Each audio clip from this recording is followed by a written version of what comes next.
कहा करता हूं कि इस जमुना पार अंचल के आपके गब्बर हैं कवि सम्मेलन क्षेत्र के। एक बार तालियां बजाकर तो उनका अभिनंदन करिए। गब्बर इसलिए मैं कह सकता हूं क्योंकि गब्बर ने कहा कि रामगढ़ वालों, तुमको अगर गब्बर से कोई भी बचा सकता है तो केवल गब्बर बचा सकता है। अगर अशोक बेशरम का ऑप्शन कोई ढूंढना है हिंदुस्तान में तो केवल अशोक बेशरम। एक बार जरा जोरदार तालियां बजाकर।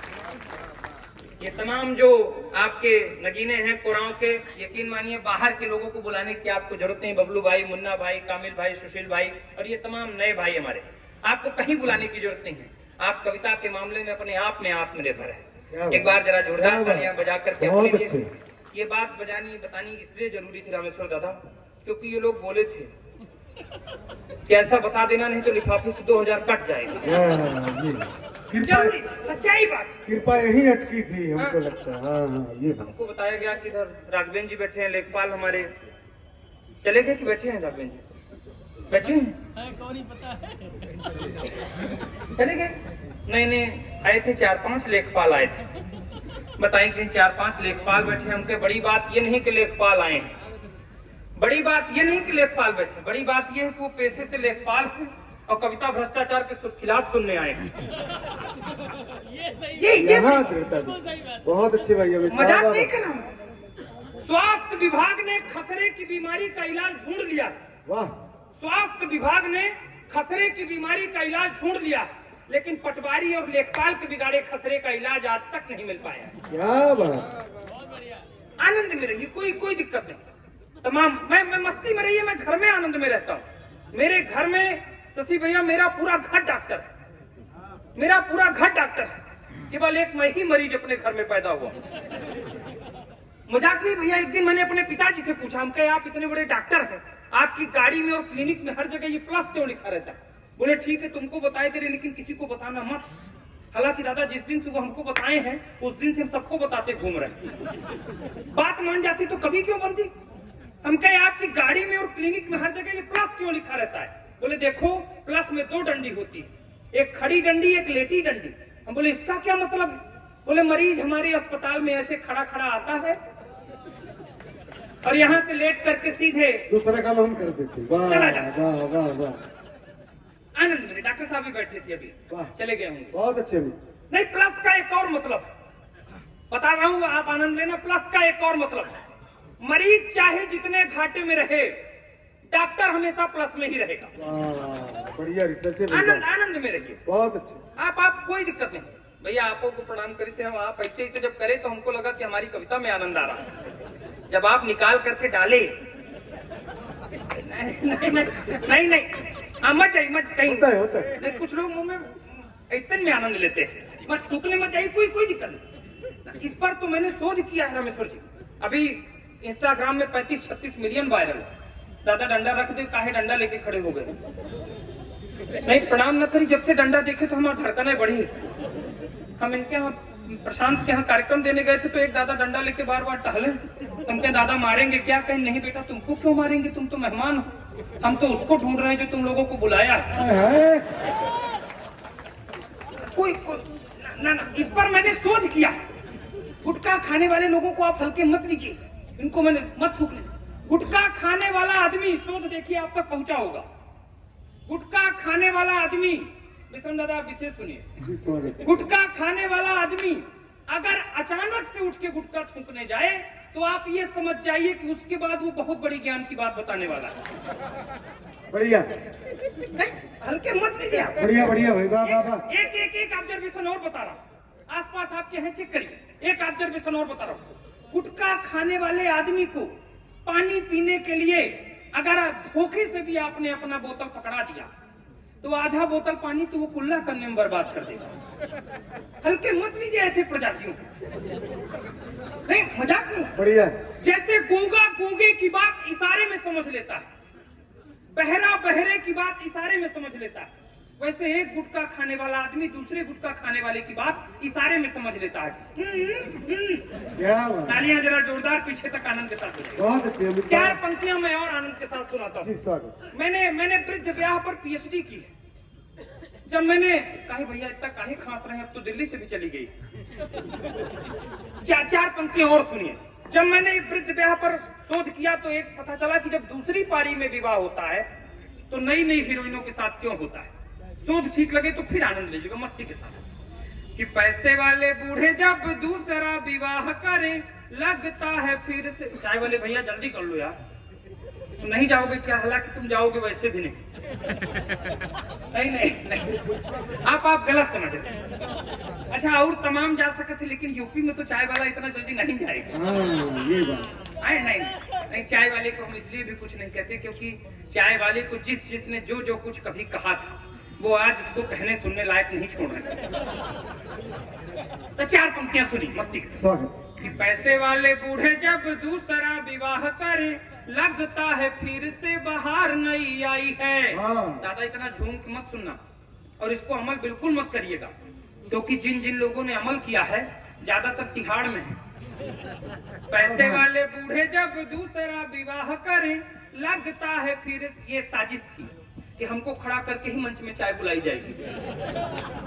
मजाक नहीं दादा, ब्राह्मण को मारना हो तो गोली कभी मत मारिए, उसको डंडे से कभी मत मारिए, उसको सामने खड़ा कर दीजिए और उसके सामने खूब खाइए पीजिए, ब्राह्मण कुंठा से मर जाएगा।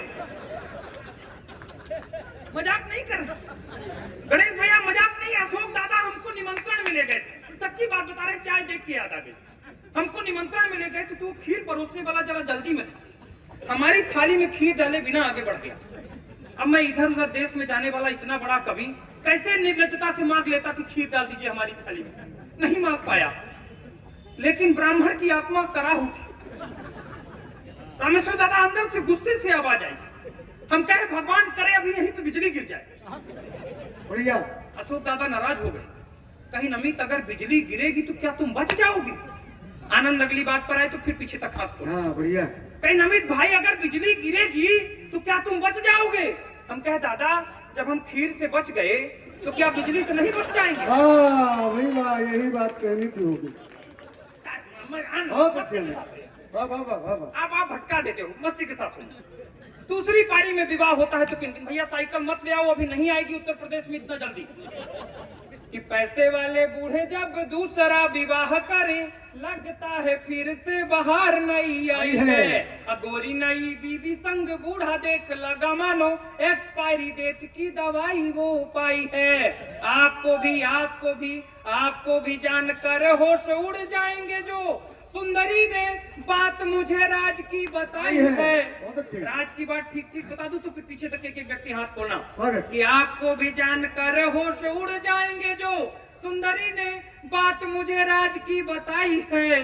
बैंक में है इनकम, उम्र के है दिन कम, इसीलिए शादी मैंने बूढ़े से रचाई। आनंद लेना, कोई दिक्कत नहीं। इतनी बहुत अच्छी वीर रस की बात सुशील भैया करके गए, मैं नहीं कर पाता, दिक्कत है। हम अपना मैं ऐसा नहीं है कि मैं नहीं कर सकता। विवाह के पहले मुझको भी देशभक्ति करने का मन था, तो इसमें हंसने वाली बात नहीं है। ये जो नए भाई हैं बिना शादीशुदा कुंवारे बैठे, इनसे मैं रोज कहता हूँ कि ये देश बदलने के बाद, समाज बदलने के बाद, ये जितना जल्दी हो सके विवाह के पहले कर डालो, क्योंकि एक बार शादी हो गई तो देश समाज तो क्या मनपसंद टीवी रिमोट चैनल नहीं बदल पाओगे। मुझे भी जब मन था देशभक्ति करने का भी, तो मैं सोचा कि मैं क्या करूं, तो ये कविता लिख ली, मैं नहीं लिख पाया तो मैं पुलिस में भर्ती होने चला गया। मैं जबलपुर ग्राउंड पहुंच गया, सामने हवलदार साहब खड़े थे, कमिश्नर साहब खड़े थे, बोले सीनम फीता लगाओ, बताओ देश के लिए क्या कर सकते हो, तभी पुलिस में भर्ती हो पाओगे। हम कहे साहब तन मन धन सब कुछ अर्पण कर सकता हूँ, और क्या कर सकता हूँ, तब भी खुश नहीं हुए। बोले दोबारा मौका दे रहा हूँ, ठीक से बताओ। हम कहे साहब लहू का कतरा कतरा देश के नाम कर दूंगा, और क्या कर सकता हूँ, तब भी खुश नहीं हुए गणेश भैया। बोले अंतिम मौका दे रहा हूँ, ठीक से छाती में फीता लगाओ, बताओ देश के लिए क्या कर सकते हो, तभी पुलिस में भर्ती हो पाओगे। हम इस बार छाती में फीता लगाए, रामेश्वर दादा और सांस फुला के बोले, हम कहे साहब ऐसा है कि हम 3 लाख तक दे सकते हैं।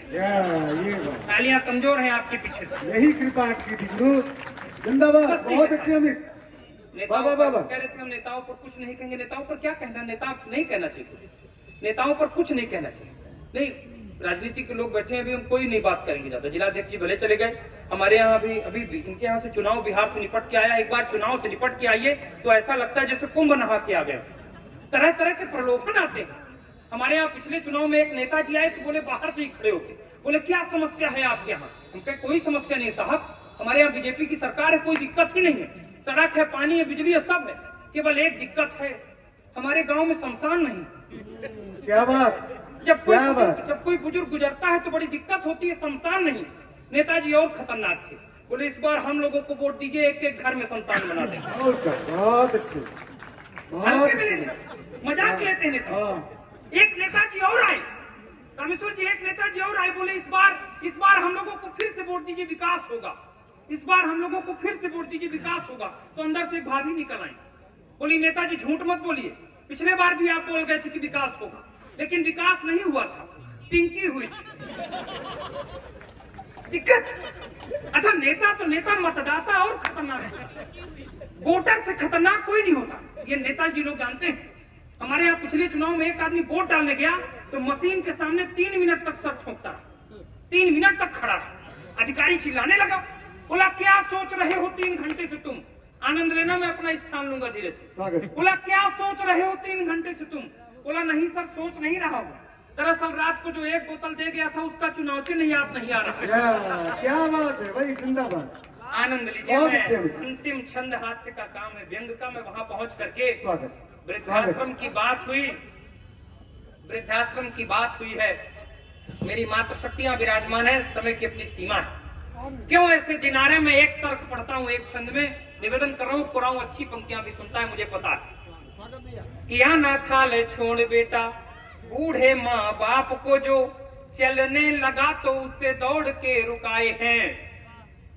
इन आकाश से उतरते हुए टीवी चैनल्स और हमारे मोबाइल की रील्स ने इस प्रकार को संस्कार फैला दिए हैं कि आज माँ बाप अपने बच्चों से ये उम्मीद नहीं करते कि मेरा बेटा मुझे खाना देगा या नहीं, बल्कि इस बात की भी चिंता करने लगे हैं कि मेरा बेटा मेरी चिता को आग देगा या नहीं। यही सच है भाई, जिंदाबाद। मैं अंतिम पंक्तियां पढ़ के स्थान लेता हूँ, निवेदन करता हूँ। कभी का धर्म नहीं, छोड़, कोई भूमिका नहीं।